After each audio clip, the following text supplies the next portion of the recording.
Hey guys, Desmond3 here and welcome to a new series, and definitely an interesting one at that. So what I'm going to be doing is a how to use series basically. So how to use insert card, whatever it may be, and then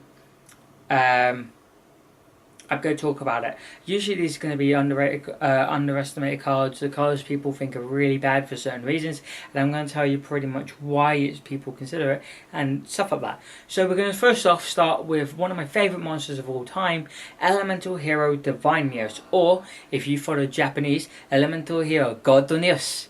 You gotta throw that Japanese accent there.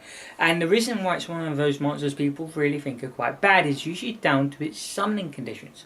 So, just to follow its summoning conditions for you, it's fuses using 5 monsters, and it has to be at least one Neos monster, at least a hero monster, a NEO-SPACIAN monster, and it says.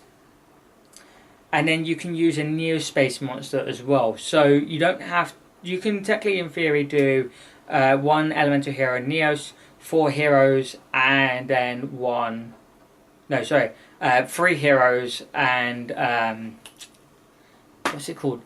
And 1 NEO-SPACIAN. There you go. To summon this. NEO-SPACE, by the way, is obviously not referring to the field spell, it's referring to a card like NEO-SPACE Pathfinder. It's a bit of a weird thing that it talks about that, because NEO-SPACE Pathfinder isn't really a card that's really shown. It's not an anime card, that's for sure. I don't know where that card came from. But yeah, generally it was... it's referring to that, so it's a bit of an odd card to be used, but it's cool that you can use it. With certain cards such as Honest Neos coming into the game, it makes fulfilling the Neos requirement a lot easier. So you can actually banish Honest Neos for this. So if you were playing a NEO-SPACIAN deck that for some reason did not use the original Neos, you could in theory use Honest Neos. You can also use Rainbow Neos, any of the NEO-SPACIAN fusions, and also you can use NEO-SPACIAN fusions, Neos WISEMAN, and Rainbow Neos, which is really cool, I feel. In fact, you've got that interaction. Right, so now that we know the Neo substitutes, let's talk on to how you can utilize the deck. So let's first of all talk about its effect. You can banish, so once per turn you can banish 1 card from your graveyard. This card gains 500 attack and the ability of it. Note the ability will last into the end phase, but you can keep gaining 500 each turn, so you know, that's a thing. But why is this card actually something I want to talk about, and why it's very underused? See, I've been using this deck for heroes for a very long time, and I've made quite a bit of use for Divine Neos. And the reason why is because I've worked out that Divine Neos is the most situational card I've ever used. But what makes it great is the surprise factor. So I was playing against a Masked Hero deck, and this was at the time, by the way guys, when Masked Hero was a bit more competitive, and this was during Master Rule 3, so we had no Link monsters, and this was before that era. Right. And I was playing this deck, and this guy was playing Darklaw, Koga, It's annoying, trust me. But he didn't get... I got over Darklaw pretty easy, so I was very happy, trust me guys, because I don't want to have to deal with Darklaw. Anyway, I made a very nice powerful shiny, no worries. This was before Honest Neos, just to let you know, so you know the era a little bit better. Anyway, it came down to the game state that he got out of Koga and he started beating everything, he's banishing, minusing my stuff, and I was getting really annoyed because it's like, well, what can I do? Well, I worked out this. I'm going to play Milk Fusion, I'm going to go into Divine Neos, I'm going to copy Dark Panther to copy Koga to then minus him. Why? Because Divine Neos gave me that opportunity. I lost Dark Panther early on to the graveyard, and I had no revival cards of the time in my deck. So by using Divine Neos, I took advantage of the situation, took advantage of his card by thinking about what was useful in my graveyard. Divine Neos as a card, you can use a Neos WISEMAN, bypass completely having to summon it, and just foolish burial it to the graveyard if you wish. Banish it and gain that effect. Not only is it unaffected by card effects, or unaffected by, not unaffected by card effects, unable to be destroyed by card effects, but also you can attack into something, deal their attack point straight to them as effect damage, and gain life points. You can't complain.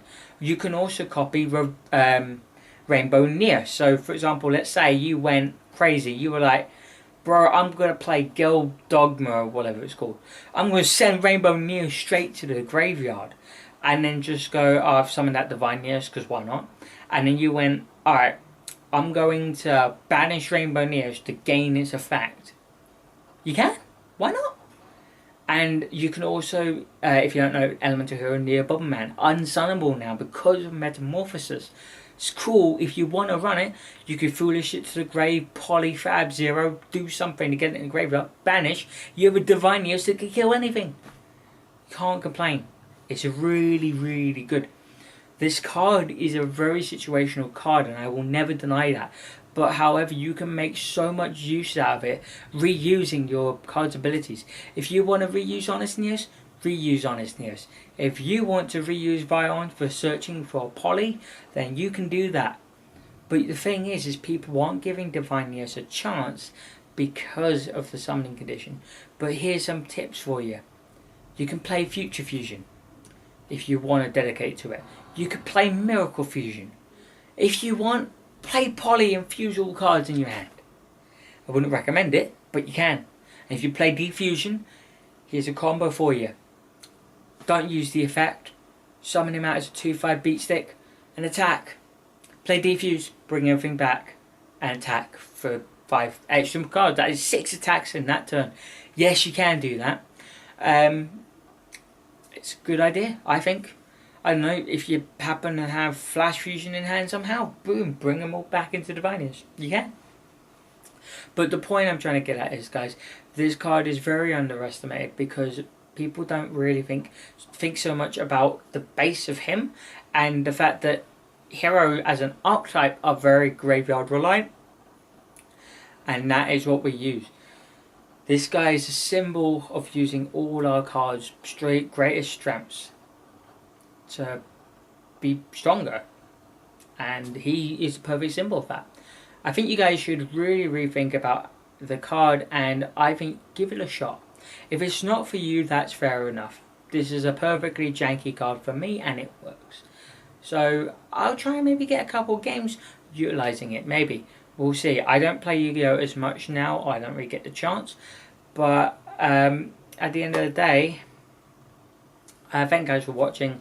I know this isn't entirely the most like how to use correctly, but I'm more trying to, with this series, give you a sense of what possibilities are out there. And again, actually I just remembered, because I can see it off to the side, Blade Edge, also you can inflict piercing damage if you want to go for against those really annoying decks, and Wild Heart if you run it for that unaffected by traps. Thought that'd be something just as you quickly moment. But anyway, this, like I say guys, this is a series to help you understand some opportunities that you've got with this deck, but it is purely a game finisher and no more, no less. Anyway guys, thank you all for watching. Tell me what you think in the comments of this video, and we'll see you in hopefully another version of that segment, but in a whole new video as well some other time. See you guys.